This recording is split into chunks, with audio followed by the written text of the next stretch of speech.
Hello，大家好，我们今天呢有请到纽约的非常有名的大律师贝特曼律师，他也是纽约非常知名的地产大律师。那我们很多的投资人关于在纽约的购房、一些地产都有很多的问题。那今天非常的荣幸呢，我们有一些非常基础的一些问题的话呢，能够请到大律师给我们做一些基础的解答。Hi, Greg. Hello. Yeah, nice to see you here in China. Thank you for having me here. Yeah, how do you like here?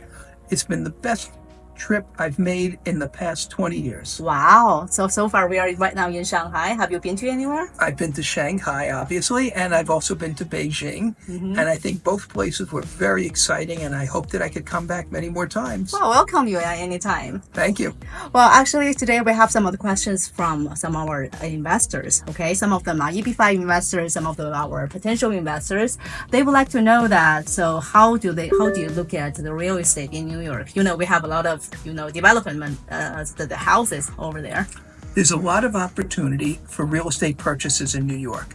The best opportunities are for people who are looking to buy something that they're going to live in, or to buy something that will produce income and allow them to invest their money in the United States and have a profit while investing it.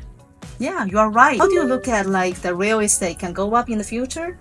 Real estate always has the opportunity to go up. There's no guarantees in life, but real estate has always been the best investment in the United States. The wealthiest people in the United States have all invested in real estate. So compared with the other cities, how do you look at New York? New York is a special city that's different from everything else because no matter what happens in New York, even if prices go down a little bit, they always go up. Wow. Because New York has a limited amount of space. It's a small city. And if you want prime space in that city, there's only so much. Yeah, okay. So what kind of people do you think they buy houses in New York? They do investment or they just do that for living? People do both. There are people who buy a house to live in because they want to live in New York, they work in New York, they want to have a place in New York when they come to visit New York. And then there's people who buy houses and apartments in New York for an investment purpose and they rent them. Okay, like I said, a lot of investors, they will feel interested into like, is it wise for them to get a house or get a condo in New York?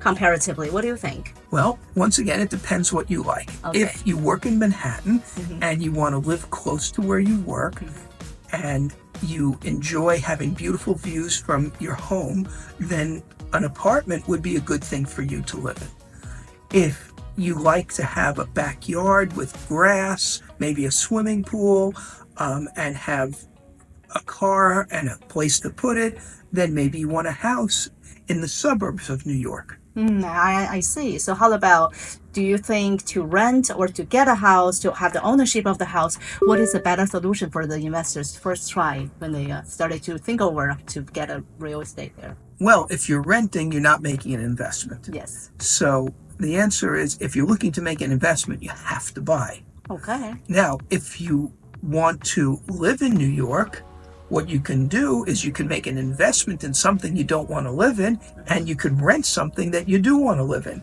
So there's lots of options. New York has many options for people who want to invest and people who want to live there. I see. Let's take Manhattan as one example. You know, in Manhattan, most of the, they only have the condos or the co-ops.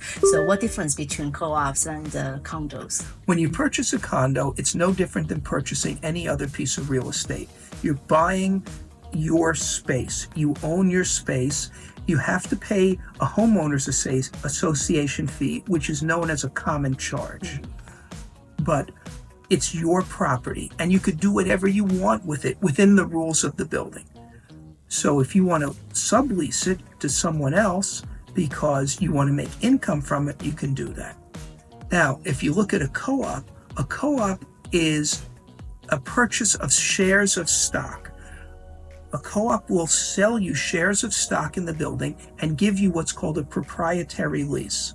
The proprietary lease gives you the right to live in your apartment. And then you have to pay the maintenance to the co-op. Maintenance can include payments toward the underlying mortgage on the building, and maintenance can include just the cost of keeping the building up. The difference between a co-op and a condo for an investor is most co-ops have very strict rules about subletting.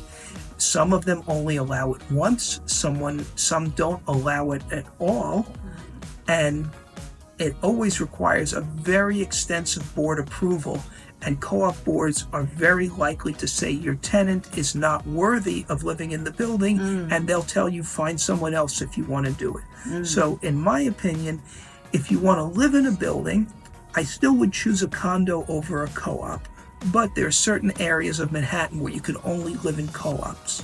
So living in it, either one will probably work for you.